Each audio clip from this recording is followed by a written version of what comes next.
What's up guys, how's it going? MikeTheTech here. So I just wanted to show you a cool low-tech solution to storing your Vive controllers. I know they're kind of clunky and they do have the wrist straps that they hang from, but it's not exactly the best way to hang them. So what I actually did is I just went ahead and bought a regular coat hanger from the dollar store and painted it black and mounted it, and it gives the perfect amount of slots to hold all of my Vive equipment, and it works really well on accessories as well.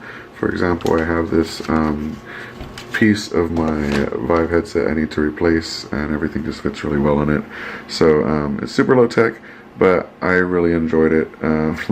It saved me some desk space and drawer space. So yeah, if you're wondering where to put those Vive controllers, maybe just hit up your dollar store and pick up a coat rack and set it up that way. Alright, let me know if you like this video. Thank you so much for watching. Have a great day. Peace.